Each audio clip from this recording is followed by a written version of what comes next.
7. Je crois qu'on est le 7. Ouais, le 7 octobre. Je crois que je suis à mon jour 25. Ça fait 3 jours maintenant que je suis fatiguée. Donc un jour avant mon ovulation, le jour de mon ovulation, le lendemain, non, et le surlendemain aussi. Donc ça fait 4 jours. Les coulisses du cycle de Ska. Hier, j'ai passé une bonne journée, du coup. C'était sympa avec mes sœurs en ville. On est allé à Nature et Découverte, à la Fnac, on s'est un peu baladé. Et après, on est allé à l'auto-école de Baptiste parce qu'il devait régler un truc par rapport à la date où il repasserait son permis, vu qu'il l'a loupé la première fois. On va où? À ECF. Je vais aller leur souffler dans les bronches. Pour leur dire que je vais pas le passer dans un mois, mais dans 2 semaines. Ils ont bien fait de mal, hein. Non, je sais. Et ensuite, on est allé voir notre copine Moon. C'était vraiment cool. Ça faisait trop longtemps qu'on s'était pas vus et je fais partie des personnes qui, quand je les revois, me donnent l'impression que je les ai vus la veille et que voilà, qu'il n'y a aucun malaise, que chacune fait sa vie et simplement voilà, quand on se revoit, c'est super fluide, c'est cool, on prend des nouvelles, on se réjouit les uns pour les autres. Et donc on était avec Baptiste, Moon et Joe qui travaille au comptoir, place François Rude, et qui fait aussi de la photo, qui bosse super bien d'ailleurs. Vous me donnez votre consentement pour être sur mon vlog? Ah ouais. Oui. Et toi? Bah non. Ah merde. Voilà.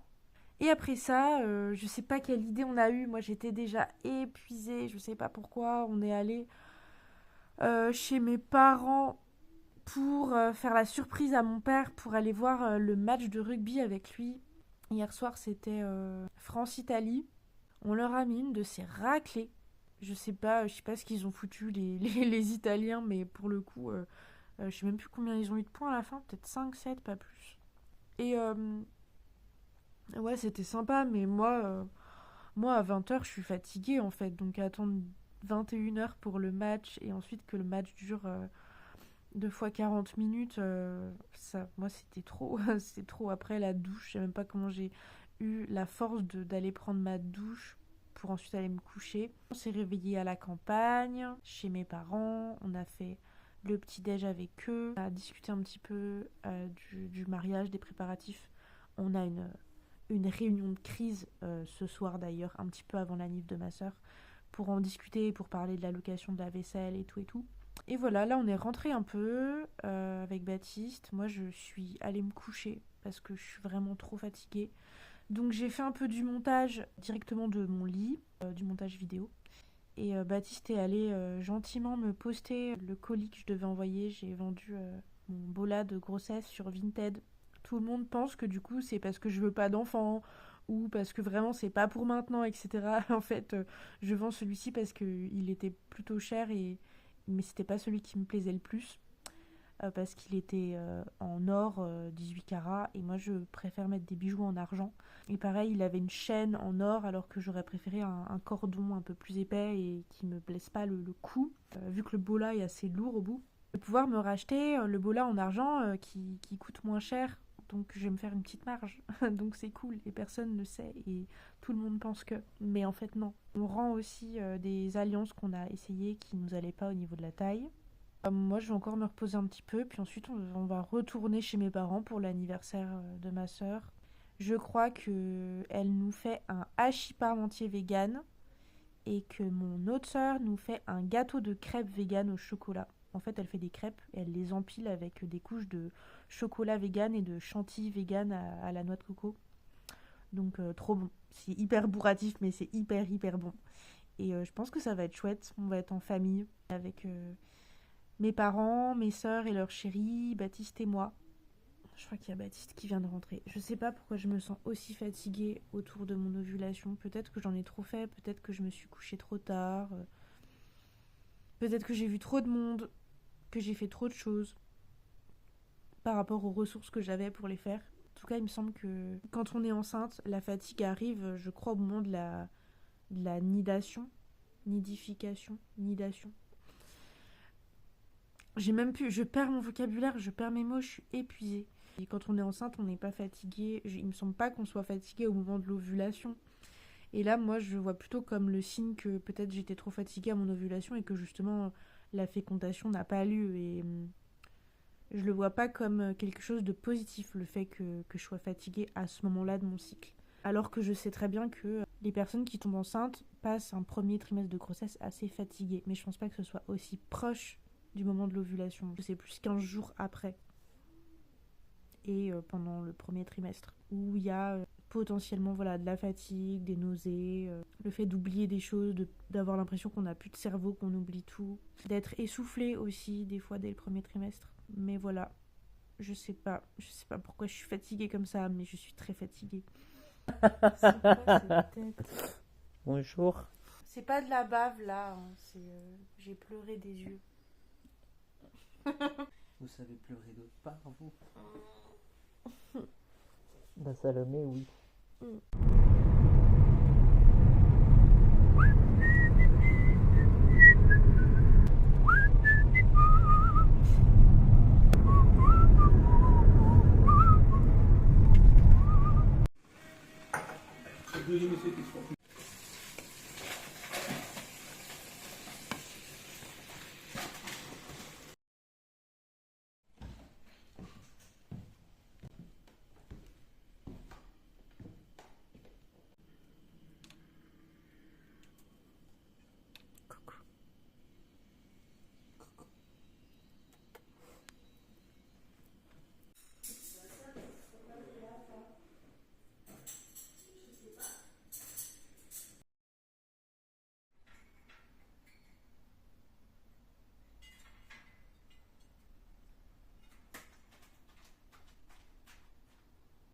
Né le 9 octobre, c'est mon J27.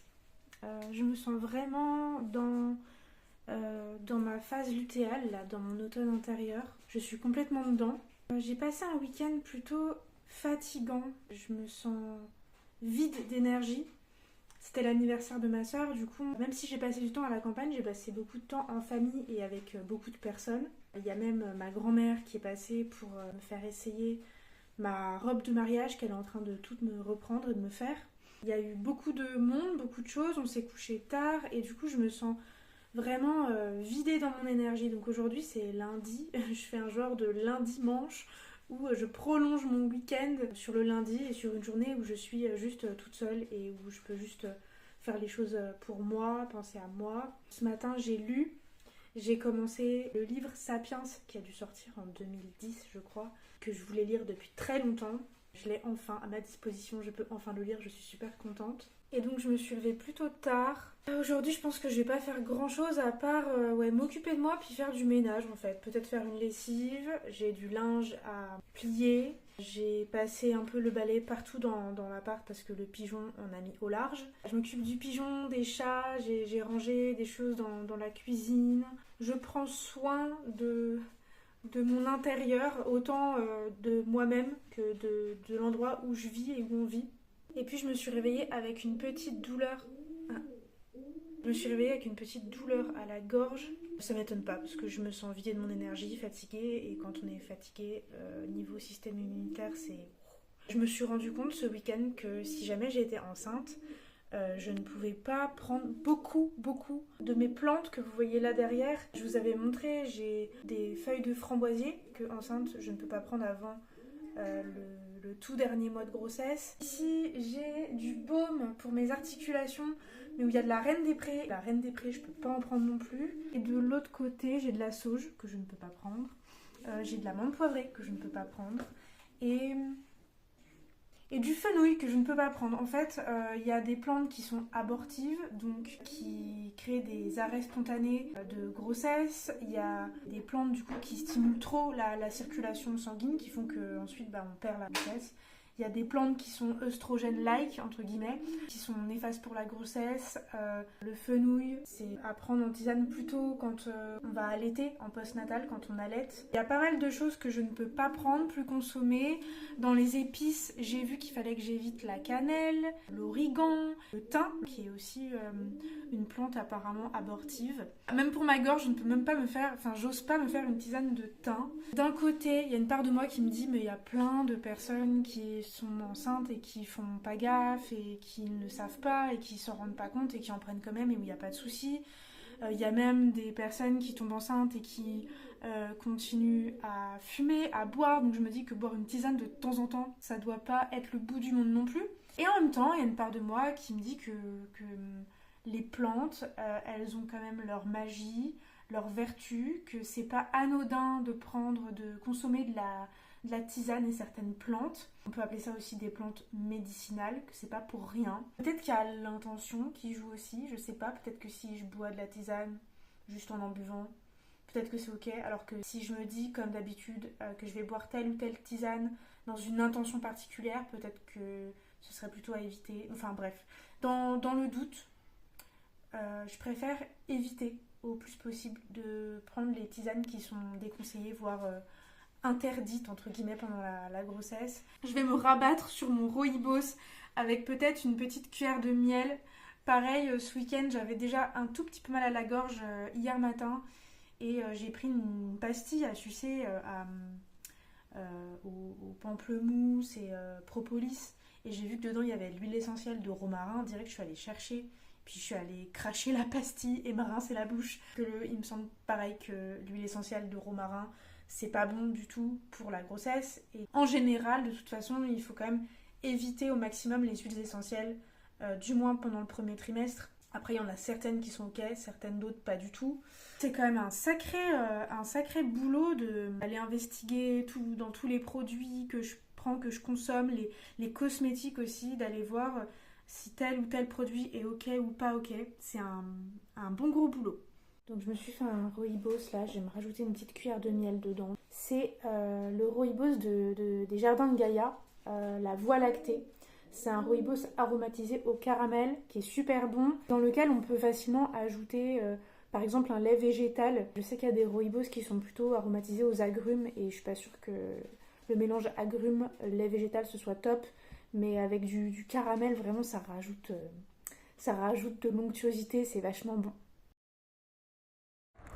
Rien de très glamour, je marche au bord de la route, mais je marche et c'est ma petite routine.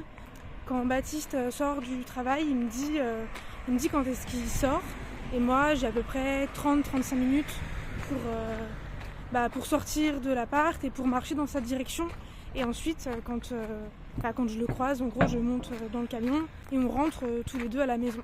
C'est ma petite sortie presque quotidienne, j'ai envie de dire. J'essaie de sortir et de marcher un peu tous les jours, en tout cas quand il fait beau, qu'il pleut pas. J'avais perdu cette habitude, j'ai pris à peu près 10 kilos en 3-4 ans. Donc ouais, je pense que ça va me faire du bien. Faut que je remette du mouvement sans forcément aller à la salle, faire des pratiques de sport très très intenses. Juste remettre le corps en mouvement, ça fait énormément de bien. J'avais parlé un petit peu plus tôt d'un lac pas loin de chez nous. Mais c'est vrai que pour ce lac, soit il faut prendre la route, soit on coupe à travers les petits jardins partagés. Sauf que c'est une route vachement plus sympa, mais où il n'y a jamais personne qui passe. Donc ça fait que si un jour je croise quelqu'un de mal intentionné, j'ai plus de chance de m'en sortir sur la route avec d'autres passants que toute seule dans un chemin désert qui longe les jardins partagés de Plombières. Voilà, c'est pour ça que même si c'est moins glam, un peu plus bruyant, je préfère passer par la route pour ma sécurité quand je marche seule. Après, quand on marche avec Baptiste ou quand on court ensemble, c'est une autre histoire. Là, pour le coup, on passe par des petits chemins, petits endroits sympas, on est à deux, je trouve ça beaucoup plus rassurant. On peut utiliser des échelles. Je suis déjà de retour, j'ai vraiment trop faim. Baptiste m'a déposé, il allait garer le camion au parking. Je pense que je vais me faire chauffer des pâtes. Il est quelle heure? Il est 18h13. Je vais me faire chauffer des pâtes. On va picorer un bout là, parce que Baptiste a faim aussi. Et je pense que pour ce soir, je ferai un truc plus léger. J'ai des endives que j'adore faire un peu rôties, plutôt qu'en salade. On est deux avec Baptiste à pas trop aimer, même pas du tout aimer les endives à la base. On trouve ça amer et... Bref. Mais j'avoue que ça passe bien en salade avec des noix, des pommes, voilà, une bonne sauce, etc. De la moutarde, des choses comme ça. Mais sinon, j'ai eu un peu une révélation le mois dernier. C'était pour les endives rôties. Donc en fait, je les fais cuire un peu, revenir un peu dans l'huile avec un peu de sel et du poivre. Et ensuite, je rajoute un fond d'eau. Une fois qu'elles sont un petit peu rôties, je rajoute un fond d'eau. Je recouvre et je les laisse finir de cuire comme ça avec le poivre et ça donne un super bon goût. Donc je pense que je vais faire ça ce soir et puis on va faire cuire des patates pour se faire une petite purée maison et Baptiste pourra en emmener demain au travail. Et je pense que j'en aurai aussi pour un petit peu pour demain midi. Voilà. Vous avez faim les pépères? Oui. Bisous. Et puis il y a Brume tout là-bas que je vais aller faire voler ensuite. Je l'ai un peu décalé, d'habitude il est plus proche de la fenêtre et là je le trouve du coup plus dans le salon et en même temps il a mieux accès à dehors. Pépère! Hey! Coucou Pépère! Il va faire 1 an et je pense qu'avec Baptiste, pour ses 1 an, on va lui prendre un harnais et une cage spéciale, je crois que c'est une cage spéciale pigeon, en tout cas pour l'instant, quand on doit le transporter quelque part, on le met dans la cage des chats, mais les grillages sont trop gros et j'ai peur, moi, qu'il se coince la tête quand il essaye de piquer à travers le grillage. Je pense que pour ces 1 an, on va lui prendre un harnais et une petite cage à pigeons et qu'on va pouvoir comme ça l'emmener au lac ou quelque part. On va pouvoir le promener, qu'il puisse un peu trifouiller, remuer la terre avec ses pattes et puis d'ailleurs justement se faire les griffes parce que sinon on va être... Au bout d'un moment, on va être obligé de lui couper et je pense que ça va être un vrai calvaire parce qu'il se laisse pas trop faire. Donc voilà, je pense qu'on va lui prendre un harnais. Je me dis que ça va peut-être être un peu folklore pour lui enfiler et lui enlever à chaque fois. Mais à 2 avec Baptiste, ça devrait le faire et voilà, ça lui permettra d'être un petit peu à l'extérieur. Le temps qu'un jour on se trouve une maison à la campagne avec un jardin et qu'on lui fasse une volière beaucoup plus grande à l'extérieur avec un abri. Et qu'on lui trouve une petite femelle parce que les pigeons à la base c'est quand même très sociable et là clairement il nous fait des parades d'amour, il a besoin d'avoir une petite chérie avec lui. On fera ça dans les prochaines années mais en attendant vu qu'on peut pas se le permettre, on n'a pas assez de place, on a les 2 chats, on n'a pas de terrain, c'est vraiment trop chiant. Moi je dois balayer des morceaux de plumage de partout tous les jours, il y en a au large dans tout l'appart, ça fait de la poussière partout, tous les jours. Donc voilà, sans compter les fientes de pigeons et la cage à nettoyer très souvent, plus le faire voler dans la chambre. Voilà, je pense que c'est pas encore le moment de prendre une femelle pigeon, mais dès qu'on pourra, on le fera et en attendant, on va aller le promener au lac et peut-être qu'un jour je vous filmerai ça.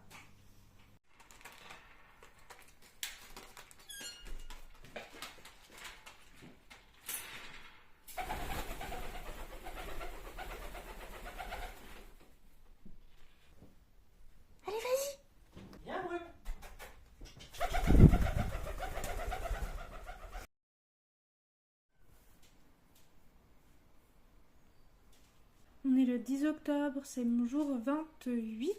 C'est pas trop la forme en ce moment pour moi. Du coup, aujourd'hui, je me suis dit que j'allais me faire poser un bain d'huile et me faire un petit masque là, en cette fin de journée. J'ai fait pas mal de choses aujourd'hui. Notamment, j'ai posté une nouvelle vidéo sur la chaîne YouTube pour parler du flux libre instinctif, de mon expérience, de mes conseils et astuces et aussi des préjugés que les gens peuvent avoir sur cette pratique-là. J'ai aussi terminé le flyer pour notre collectif 21 accouché chez moi en Côte d'Or. Ça faisait plusieurs mois, je crois depuis le mois de juin que j'étais dessus. J'avais fait quelques essais de mon outil story sur Instagram parce que j'ai pas de tablette et j'ai pas Je suis en train de me rendre compte que je vous parle avec un masque. J'espère que ça vous perturbe pas trop. Je disais, j'avais pas de logiciel ni de tablette pour faire ce flyer, donc je suis passée par l'outil Story d'Insta.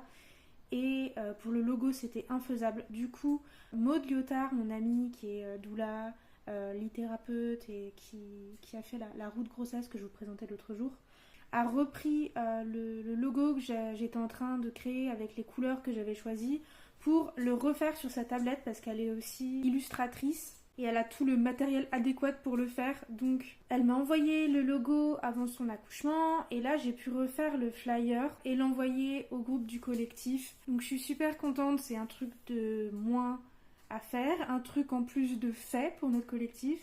Et puis je trouve le rendu vraiment sympa, donc c'est cool. Sinon, je suis toujours un peu fatiguée. Je m'enfonce progressivement dans mon automne intérieur, dans ma phase lutéale, donc c'est pas évident du tout. J'ai envie de rien faire la journée. Je lutte pour pas traîner sur les réseaux sociaux et scroller des vidéos qui n'ont ni queue ni tête. Je fais l'effort de bosser un peu, de lire, de m'occuper de moi. Et le soir, on me lit Harry Potter avec Baptiste au lit, donc c'est notre petite routine. Sinon, je passe du temps à l'appart, du temps en cuisine, du temps à faire du nettoyage, à maintenir l'appart propre pour me sentir le mieux possible émotionnellement. Et je suis toujours dans cette attente de savoir si je suis enceinte ou pas. En tout cas, je ressens rien de particulier à part mes symptômes habituels de mon syndrome prémenstruel. Donc ma congestion mammaire qui est de plus en plus douloureuse, la fatigue, un peu de compulsion alimentaire que j'essaye d'accueillir, de contenir et plus ou moins de maîtriser entre guillemets. Je crois que j'ai rien de plus à ajouter. Je vais vous laisser, puis je vous reprends peut-être demain ou dans les prochains jours.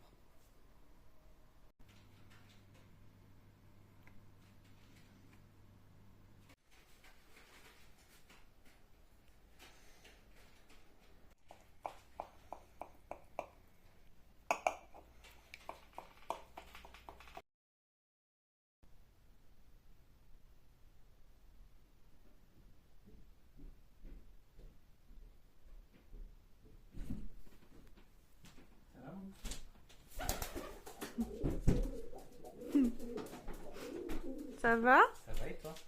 Félicitations pour le permis encore. Merci bien. Alors ces colis, la fourche, on les ouvre. Ah, c'était lourd.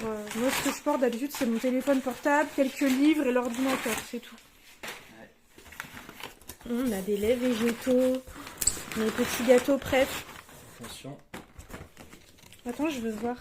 Soja, c'est pas pour moi ça. Ah, mais c'est ça qui était lourd. C'est le bidon de c'est combien? C'est 5 litres de vinaigre. Du sirop d'agave. Grave. Des pains pita. Des pains tipa. Oh, ça c'est le best. Bah, Ça c'est le best. Flocons d'avoine. Des pois chiches. Et de la polenta. Fais voir ce qu'il y a là-dedans. Pas grand-chose. Des protéines. 6%, 6,6% de protéines, c'est pas mal.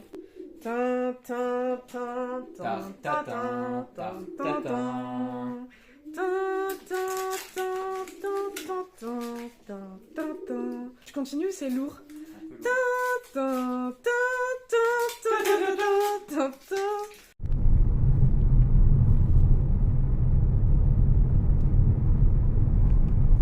Dans 500 mètres, continuez tout droit. Merci. Continuez tout droit. Je sais, merci.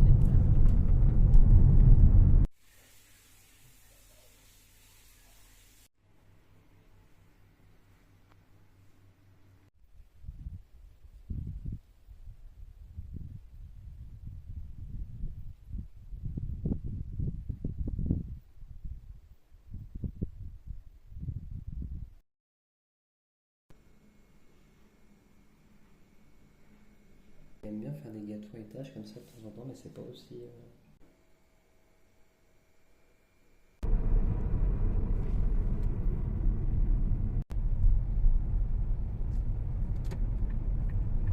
15 octobre, J33. Je pense que du coup ce sera pas pour ce cycle. Ça me met un petit coup. En fait, je me sens super bizarre. J'ai eu de la joie, de l'enthousiasme, de l'appréhension, mais maintenant, enfin, appréhension d'être enceinte, et là maintenant, peur de finalement pas l'être, et puis un peu beaucoup de déception en fin de compte. Je sais qu'il y a un moment donné où je vais passer cette phase et me dire prête pour le prochain tour. Mais c'est vrai que là, j'ai toujours pas eu mes règles, donc je sais toujours pas vraiment. Et il y a comme pas cet espoir, mais ce doute qui plane. Hier, j'ai pleuré un petit coup. Aujourd'hui aussi, ce matin. Ouais, voilà. Donc, Baptiste est très cool. Là, on va changer les idées cet après-midi. On est rentré de chez ses parents. Et là, on est devant chez MyWalk. Je l'attends, il est parti. Enfin, il attend notre commande. Je suis retournée à la voiture pour vous filmer ce petit extrait-là, du coup, pendant qu'il attend nos commandes. Il va pas tarder à arriver. Je me suis préparée dans mon corps. Je marche plus. Je remets du mouvement dans ma vie. Je prends des compléments au cas où. J'ai amélioré mon alimentation, Baptiste aussi. Et ouais, en faisant tout ça, je me suis dit que peut-être le premier cycle allait être tout de suite le bon. Puis en fin de compte, non. Mais du coup, c'est quand même difficile d'entendre des mots du style... là, les parents de Baptiste nous ont dit qu'ils nous gardaient des petites affaires de bébé pour quand on en aurait un. Le jour où j'ai eu du spotting et où j'étais dans cette inquiétude et où j'avais déjà pleuré juste avant, au moment où le sujet bébé est lancé comme ça avec des gens autour de nous qui ne sont pas au courant qu'on est déjà dans des essais et que c'est des essais qui s'avèrent infructueux potentiellement, les secondes sont très longues et on se retrouve à avoir un sourire collé sur le visage en attendant que le sujet passe et qu'on passe à autre chose, qu'on change de sujet et c'est pas facile. Tout en sachant que les gens juste sont... Là en l'occurrence les parents de Baptiste. Tout en sachant que les gens sont contents en fait, qu'ils ont hâte, qu'ils se réjouissent et que d'un côté ils y peuvent rien, juste de l'autre c'est pas facile. J'aurais tendance à me dire moi plus tard du coup pour les personnes de ma famille, de mon entourage, de mes amis, je crois que j'aurais tendance à attendre qu'on fasse appel à moi s'il y a besoin, mais plutôt à éviter le sujet si les personnes concernées ne m'en ont pas parlé. Même si potentiellement je sais que ces personnes ont envie d'avoir des enfants un jour, j'éviterai d'aborder le sujet avec eux parce qu'en fait c'est un sujet hyper sensible, hyper intime finalement, et même si ça peut être réjouissant, ça peut être très très difficile pour les personnes concernées d'aborder le sujet parce qu'on ne sait pas où elles en sont. Mais bref, c'est quelque chose qu'on voit de partout, que je sais moi en tant que doula depuis longtemps. C'est finalement des sujets qui viennent mettre la pression aux couples qui sont dans des essais bébés et ou des couples qui ont appris qui ne pourraient pas avoir d'enfants. Ça vient mettre la pression, ça vient rajouter de la lourdeur là-dedans. Et je le sais depuis longtemps, mais de le vivre, c'est encore différent que de juste se le dire comme ça. Le vivre vraiment, c'est... T'as faim ? Oui. On va manger tranquillement. On peut manger les MyWalk devant une petite série, ça sera bien sympa. Oui. Tu veux des vêtements ? Non, il y a des punaises de lit en ce moment, je comprends pas pourquoi les gens font des brocantes, des vides-greniers, des machins. Mais même en fait, les punaises de lit, elles sont sur les vêtements, je trouve ça dégueulasse. Finalement, les gens ils font bien ce qu'ils veulent, mais moi je... J'ai pas envie. Moi, j'irai pas en acheter.